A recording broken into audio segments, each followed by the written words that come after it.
From the School of Journalism and Mass Communication at the University of North Carolina at Chapel Hill, this is Carolina Week.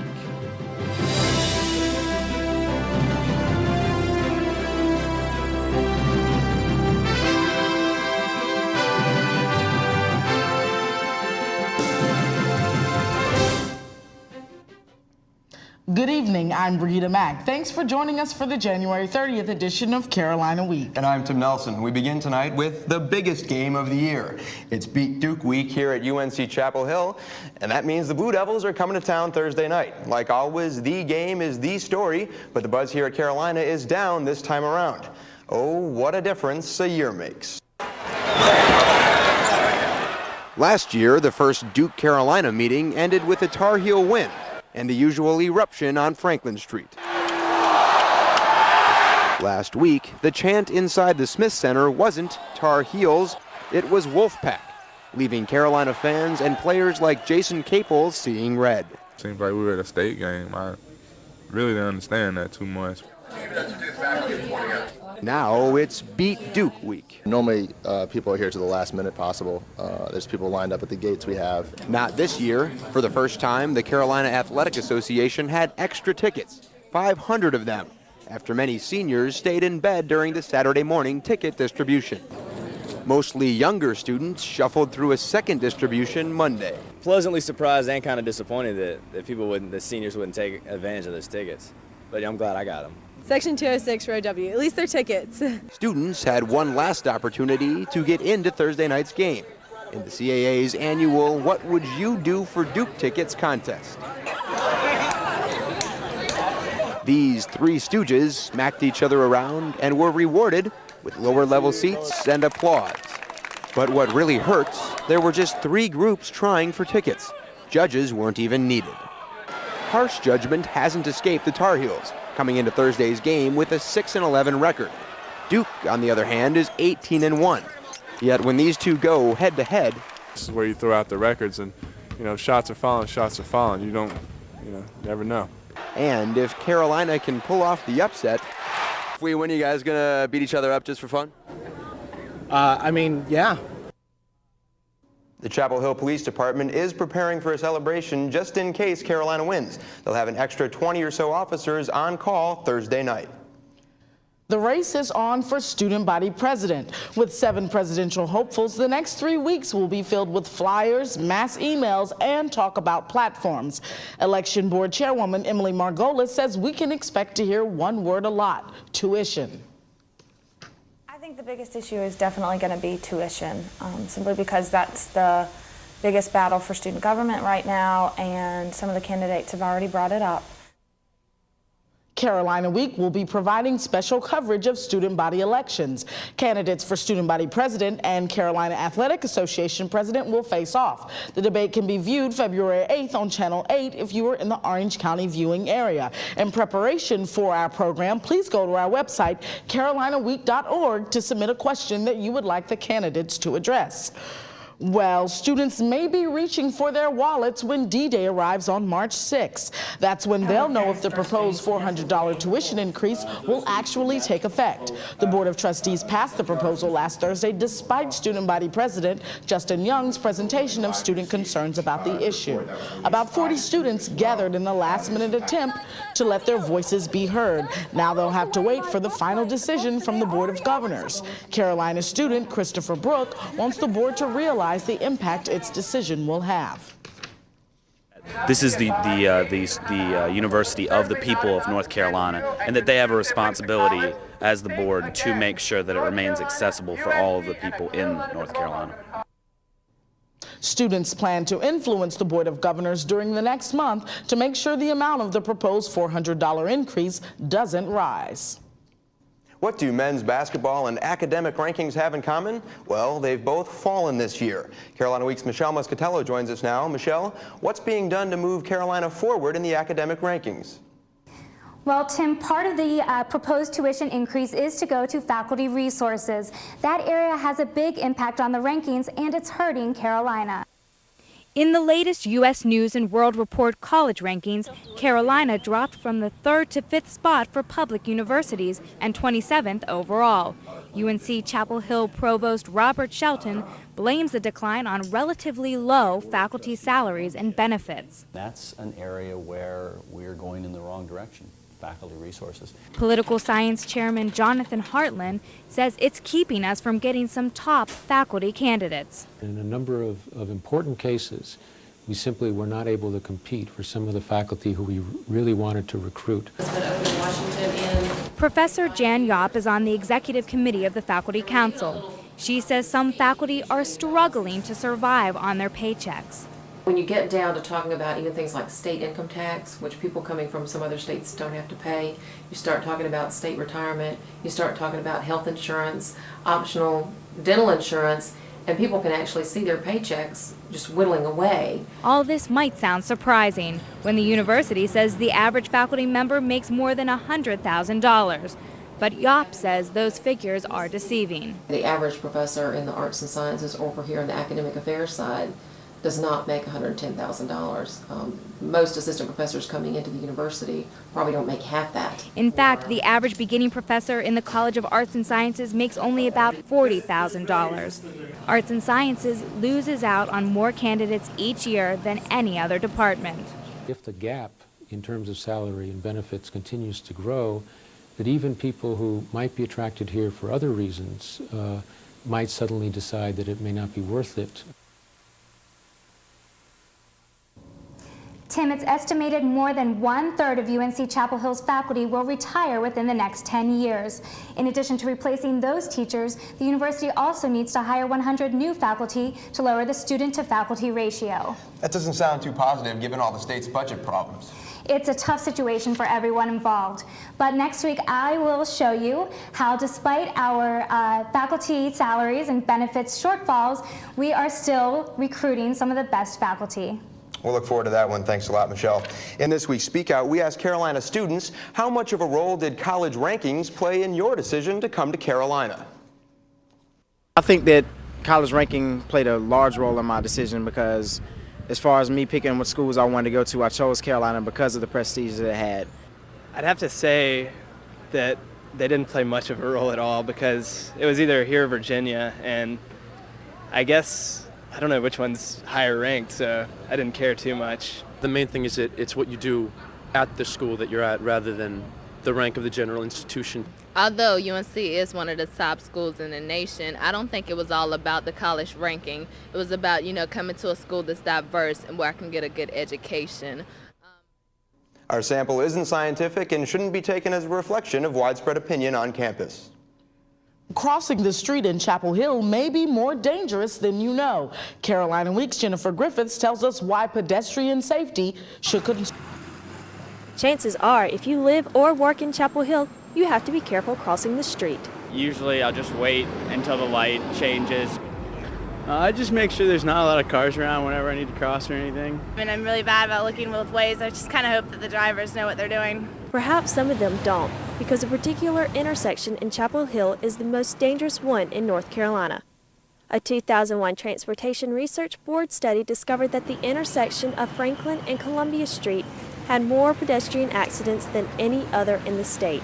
Associate Director of the Highway Safety Research Center, Charlie Zigar, says that there are ways to solve the problem. These include things like providing raised median islands for pedestrians on streets like South Road in front of the Student Union, adding marked crosswalks where they're warranted, adding pedestrian warning signs.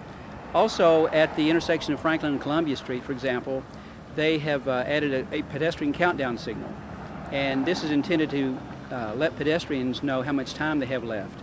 Even with these improvements, follow your mother's advice and look both ways before crossing the street. In Chapel Hill, I'm Jennifer Griffiths, Carolina Week. More than 11% of all traffic accidents involve pedestrians. To learn more about your responsibilities as a pedestrian, visit our website at carolinaweek.org. Well, a new mall in Durham promises to take shopping to a new level. We'll show you how this mall is taking shape right after the break.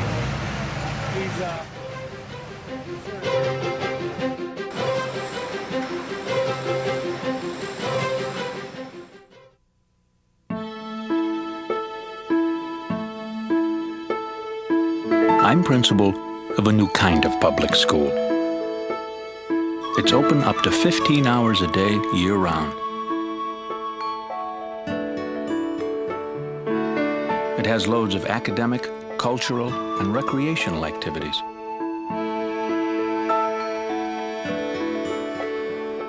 We have medical and dental services right here. Our teachers have more time to teach. Our students are better prepared to learn.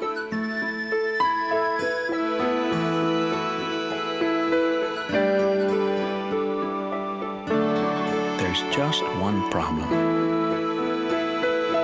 We can't get the kids to go home.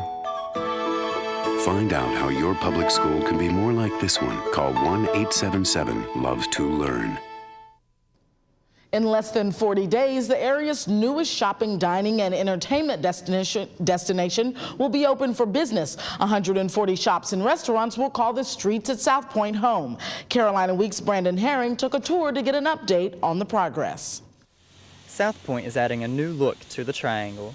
Designers tried to bring the outside in through architecture such as a clear ceiling.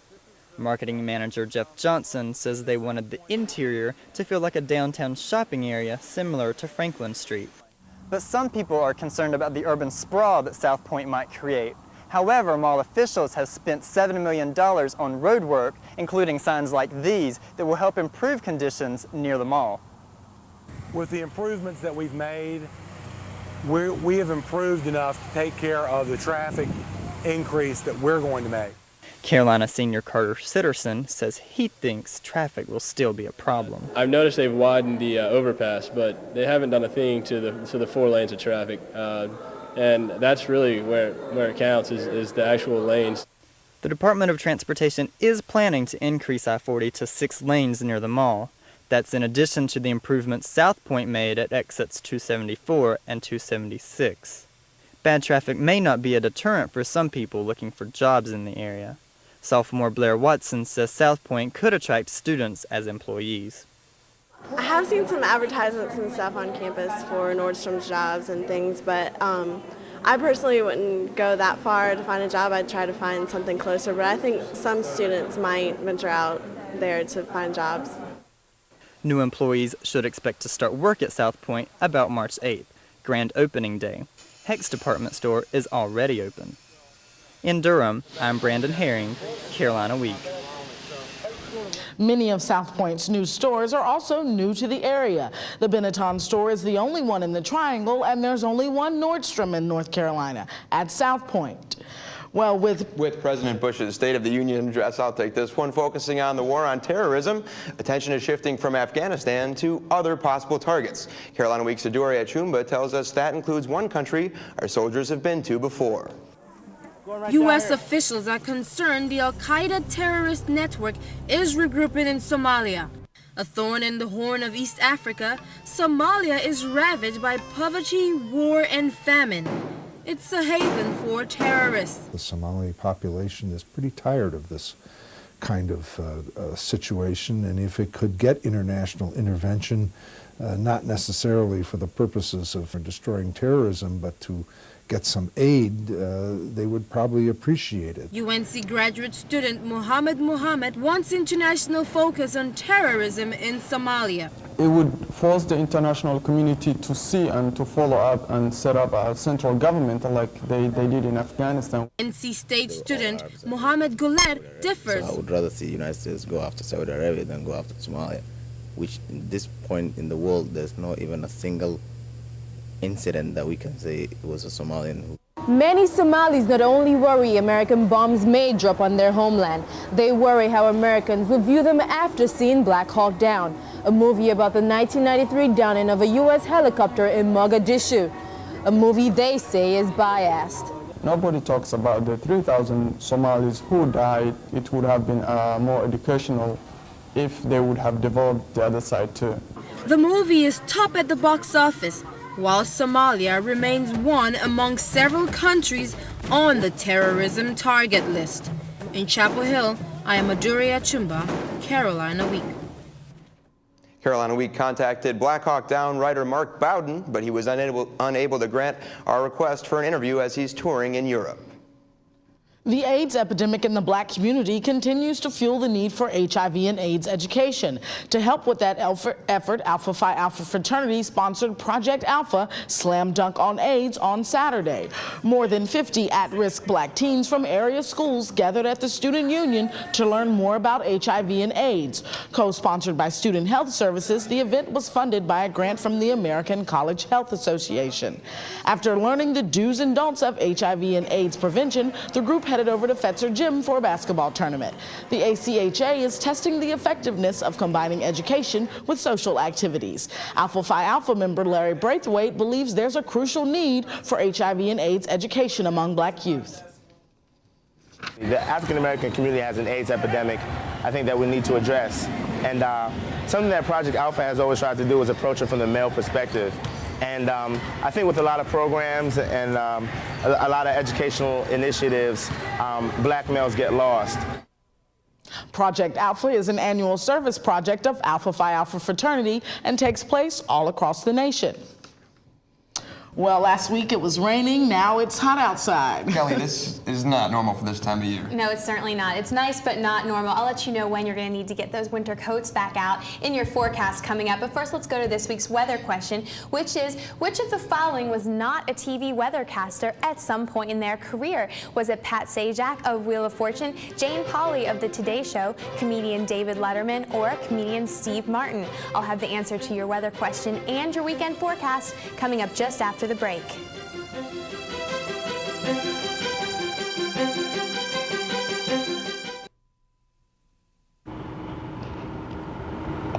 Am I going to get in trouble?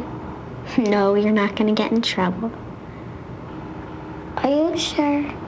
They're not even going to know, okay? I thought I can't go to school if I'm sick. Just go to school so you can get some lunch. Then you can come home afterwards.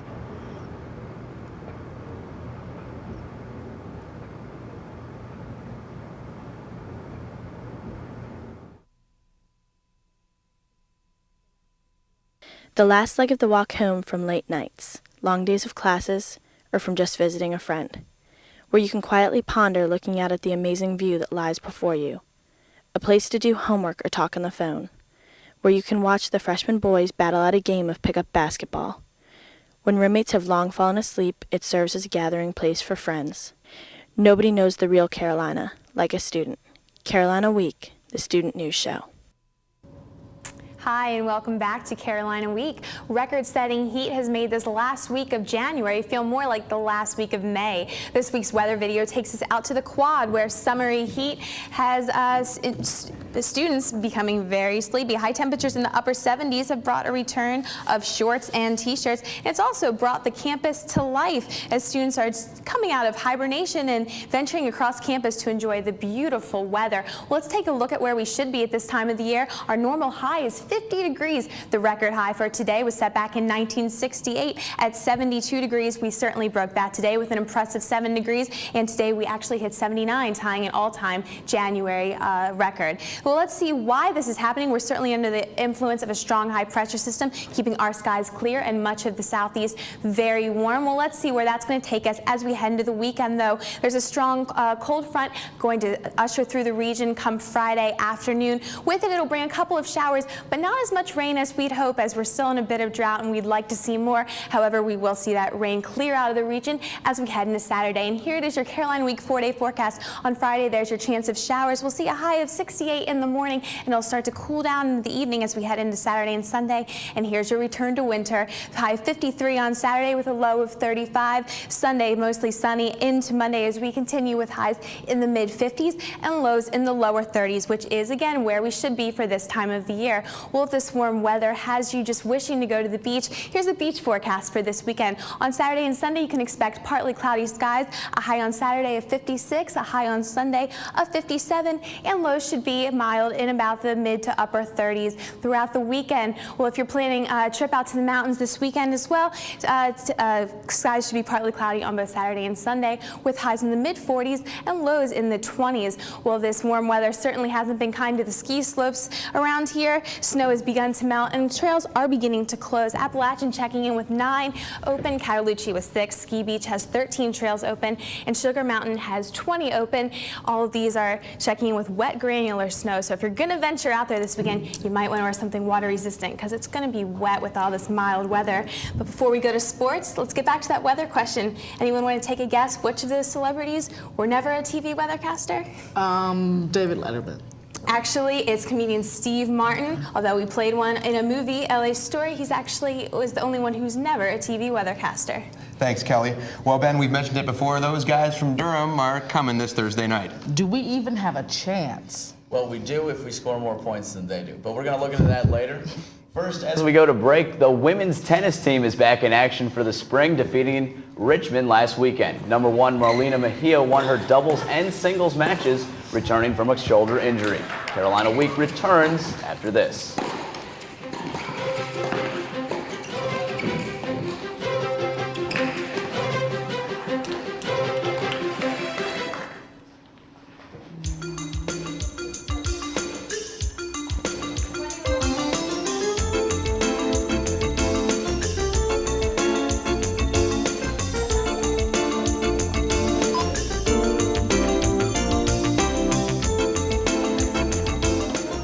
When you shop in Orange County, your money comes back to you. Thank you for shopping Orange.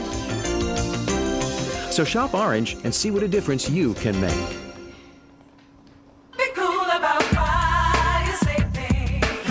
You don't know about the most important thing is where most fire start. It's right in your kitchen. If a kitchen fire starts, don't go running around. Get out of that house, get on to safe ground. Only parents should be cooking on the stove, and they should never leave what they're cooking unattended to. Pot holders, dish towels, paper towels, and especially clothing. They should all be kept away from the burners. Gotta be cool. It's cool about fire safety. Welcome back to Carolina Week. Well, many see it as the greatest rivalry in all of sports, Duke versus Carolina basketball. And it cranks back up this Thursday night as the Blue Devils make the 9-mile trip down to Chapel Hill. But with Carolina struggling this season against weaker teams, many feel there will be little competition when the Heels take on the number 1 ranked Blue Devils. The players, however, are excited about the opportunity. Well, guys like, oh, you think you're ready for guys like Jason Williams and things like that? And I'll smile and laugh like, yeah, I'll be ready. But, you know, I'm a little nervous right now. But when the day comes, it's just about going out, playing hard, playing aggressive, and having fun. We're just going to go out there and play hard and, you know, try to surprise some people, try to, you know, just get them on their heels, make them have to make plays at the end. If we do that, I think we got a shot to win. Despite the players' confidence and excitement to take on the Devils, Carolina students are not as optimistic about the outcome of Thursday's showdown. See, this is my prediction. I predict that we will come out on fire in the first half and we'll score 5 points. That my man, Will Johnson, will dominate and do a fabulous job of keeping Carolina in the game for a while. I'm not sure. I hope my boys will win, but it hasn't been looking so good. I think we can keep it close for the first 30 seconds or so. But I think after that, Duke is just going to run away with it. The women's basketball team is back to its winning ways after beginning the second half of the ACC season Sunday with a win against Virginia. Fans were hoping to see the Lady Heels rise above 500 in conference play, but guard Sophia Grant and the Lady Cavaliers come out strong. Then Kenya McBee and the Lady Heels took care of business. Coretta Brown adds the icing on the cake with this long-distance heave, and the Heels win 79-64. Carolina snaps a 3-game losing skid just in time to travel to Maryland to take on the Lady Terrapins. The last time these two hooked up, Carolina won 85-58. Well, after a win against Maryland last weekend, Carolina swimming looks to take on in-state rival NC State later this week. But with all the pressures that competition brings, these athletes still manage to excel academically. 38 out of the 60 swimmers have at least a 3.0 grade point average, including 21 who are on the Dean's List. And just how do they earn these high GPAs? Some of the skills you work on in swimming and, you know, really hard work and focusing on setting short-term goals to achieve long-term goals. I think that applies to a lot of other things in life as well. I go into night chem lab and everyone's like, what's that smell in the elevator? I'm like, oh, that's me. It's just the chlorine. The Carolina wrestling team, now 8-2, will hit the mat against rival Virginia this Friday. But these amateur wrestlers are constantly battling a stereotype brought on by their professional counterparts. Carolina Week's Joe Disney explains. This is professional wrestling, but purists say it's not a true sport. This is amateur wrestling, played on the collegiate and Olympic levels. So what do these amateurs think of their professional counterparts? Oh, geez. I don't really follow that stuff very much. To me, professional wrestling is not a sport, it's entertainment. Does this fake professional wrestling and its hype help the amateur sport? I think it can be good for the sport in some ways because it attracts attention for little kids. A lot of little kids will come to camp and they came to like the sport of wrestling because they saw it on TV and they thought that that's what it was like. Though the dangerous and outrageous moves of the professionals stun audiences, the moves of the amateurs, although less glamorous, score points and win matches. Carolina senior Brad Byers likes to be aggressive on the attack with his double leg move. I want to attack both his legs. It's a lot like a football tackle, so it looks a little bit like this. Freshman Chris Rodriguez is a bit more technical with his cement mixer. Do a bridge. The Tar Heels should make a run in the ACC this season, but most say they won't go pro when their time here is done. In Chapel Hill, I'm Joe Disney, Carolina Week Sports. And well, that's sports. Thanks, Ben. Well, even if Carolina doesn't beat Duke, Carolina basketball fans now have a reason to celebrate. We'll show you the museum that is bringing Blue Heaven back to Chapel Hill when Carolina Week continues. Although I shouldn't say.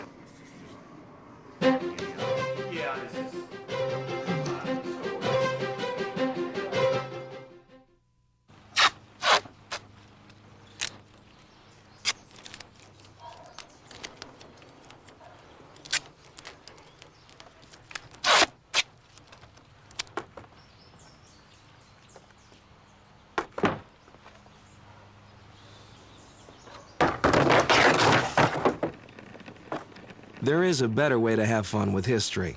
Visit americaslibrary.gov. Log on, play around, learn something. If you have a story idea, contact Carolina Week at 843-8292. You can also visit us online at carolinaweek.org. If you have questions about this program, write Carolina Week at Campus Box 3365, UNC-CH, Chapel Hill, North Carolina, 27599. A little piece of Hollywood recently made a stop on Franklin Street. The stars of Super Troopers visited Chapel Hill as part of their cross-country tour. The actors are traveling in a 52-foot bus to promote the new movie. Actor Kevin Heffernan hopes the film will appeal to students.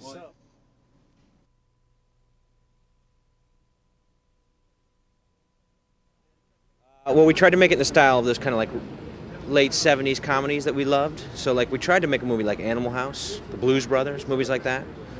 Not a spoof or a parody, but like pure kind of comedy. The movie Super Troopers opens on February 15th.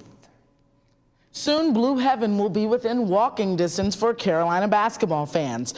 The Blue Heaven Museum, which houses the largest public exhibition of Carolina basketball memorabilia, is relocating closer to downtown Chapel Hill. The location is yet to be determined, but museum director David Daly says the museum will be up and running in a month. The museum captures the Carolina basketball tradition through photographs, film, and other multimedia presentations. From James Worthy's Star Trek trading card to Matt Doherty's sweet sweatpants, the museum offers fans a chance to look back into Carolina's basketball history. Daly says moving closer to town has its advantages and disadvantages. Tend to see our out-of-town visitors, really praise us for being here because it's easy for them to get to. But on a game day, on a weekend, during the summer, there's a lot of walking around traffic that we miss.